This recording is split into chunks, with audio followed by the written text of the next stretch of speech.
Hello welcome to GPS classes. और ये UPSC mains का एक आंसर लिखा है रिनी पाराशर जी ने। ठीक है, 18 जनवरी 2025 को 150 वर्ड्स और 10 मार्क्स का। देखते हैं क्या क्वेश्चन है। What are the challenges to our cultural practices in the name of secularism. हमारे देश में जो कल्चरल प्रैक्टिसेस हैं, आवर मतलब हमारे देश में, उस पे क्या क्या चैलेंजेस आ रहे हैं इन द नेम ऑफ सेकुलरिज्म। कि भाई सेकुलर देश है, आप ये सब कैसे कर दे रहे हैं, आप होली दिवाली क्यों मना रहे हैं, आप तो सेकुलर हैं, है ना। आप ईद क्यों मना रहे हैं, आप तो सेकुलर हैं, सरकार को तो कुछ नहीं करना चाहिए। प्रधानमंत्री विश क्यों भेज रहे हैं, हम तो सेकुलर कंट्री हैं, हमारा प्रीएम्बल बोल रहा है हम सेकुलर हैं। तो क्या क्या चैलेंजेस हैं हमारी कल्चरल प्रैक्टिसेस को, इसकी वजह से हमारी कल्चरल प्रैक्टिस रुक रही है। अच्छा, Article 44 of the Indian Constitution defines uniform civil code. Hence, India has a positive secularism, but recently some challenges disturbed our cultural practice. Amazing, amazing, absolutely fantastic. इनके देखिए इंट्रोडक्शन क्यों इसलिए एब्सोल्युटली फैंटास्टिक लिखा है, क्योंकि इनके इंट्रोडक्शन में secularism word भी है और हमारे देश का पॉजिटिव सेकुलरिज्म भी है, आवर का इंडियन भी है, ठीक है। और रिसेंटली सम चैलेंजेस भी, इन्होंने चैलेंजेस के बारे में बताया है। आर और कल्चरल प्रैक्टिसेस वर्ड भी यूज किया, सब कुछ जो चीज उन क्वेश्चन में है वो चीज इंट्रोडक्शन में, बस एक्स्ट्रा इन्होंने आर्टिकल 44 डाल दिया। अब देखिए ये क्वेश्चन जो है जीएस पेपर 1 का है, बट इन्होंने पॉलिटी का आर्टिकल 44 नंबर डाल दिया, थोड़ा सा वैल्यू एडिशन करने के लिए, दिखाने के लिए कि जीएस 1 और जीएस 2 में थोड़ी सिमिलैरिटी है। अच्छा, challenges to our cultural practices in the name of secularism. क्या क्या चैलेंजेस है। Number 1, social challenge, very good.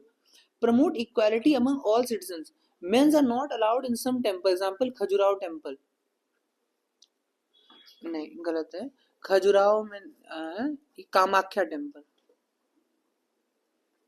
Kamakhya temple Assam में, क्योंकि वहां बोलते हैं जो देवी मैया है वो मेंस्ट्रुअल साइकिल चल रही है उनका, इस वजह से आदमी अलाउड नहीं है। Mens are not allowed in some temples, exam ये। तो ये सेकुलर नहीं हुआ, ये आप लगाते कि Muslims are not allowed in some temples, ऐसे कर देते आप, है ना। अच्छा, एनवायरमेंटल चैलेंजेस क्या क्या हमारे सेकुलरिज्म पे। Clean environment, save environment, cultural prayers through loud speakers can increase noise pollution, very very good, कितना सुंदर है। देखिए कल्चरल प्रेयर्स जैसे कि आपकी अजान हो गई, जैसे कि आपकी वो ये होता है ना अखंड रामायण का पाठ हो जाता है, रात भर बजा रहे हैं। Cultural prayers through loud speakers can increase noise pollution, तो इससे खतरा बताते हैं सेकुलरिज्म को कि आपका भैया आप कैसे हो सकते हो, नॉइज पोल्यूशन होगा। Very good, very happy. अगला देखें, आप लोगों को अगर अपना आंसर चेक कराना हो तो 9760512506 पे अपना क्वेश्चन भेज दीजिए, व्हाट्सएप कर दीजिए। GPS classes by Raghav sir, यहाँ पर यूपीएससी मेंस की answer writing and checking classes हो रही हैं आगरा यूपी में। I firmly believe that this style of preparation is required to clear the world's toughest exam, that is UPSC. अगर आप इस तरीके से करेंगे तो आपको फायदा मिलेगा।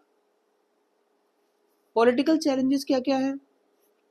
Under article 19 cultural right to minorities, workers are not used, crackers are not used in Diwali rather than other celebrations। एक सेकंड, पॉलिटिकल चेंजेस के under article 9 cultural right to minorities, crackers are not used in Diwali में D capital करिए, rather than other celebration, sentence थोड़ा और अच्छे से करते हैं। एजुकेशनल चैलेंजेस क्या क्या है। Under article 30 education right to minorities, lack of opportunities to tribals. Historical challenge, British largely destroyed cultural practices in the name of secularism by established Christian missionary, very very good, very very very very very good, ठीक है। British largely destroyed culture practice name secularism, British ने बोला secular बनो और उन्होंने हमारी कई culture practices, आपको पता है खजुराहो कितने टेम्पल्स तोड़ दिए गए सेकुलरिज्म के नाम पे। Needed solutions, promote unity in diversity, promote सबका साथ सबका विकास, promote religious and cultural practice of religion. सिर्फ इन्होंने ये चीज जो लिखी है नीड सॉल्यूशंस, इसलिए इनको +2 मार्क्स और मिलेंगे, याद रखना। जितना पूछा गया उसे थोड़ा सा अच्छे में इन्होंने बता दिया कि थोड़ा सोल्यूशन दे दिया, दिक्कतें तो हमने देख ली, सोल्यूशन ये है। Therefore, India has to be focused on secularism and cultural practices through सर्वधर्म समभाव। शाबाश, बहुत अच्छे मार्क्स मिल जाएंगे। Thank you.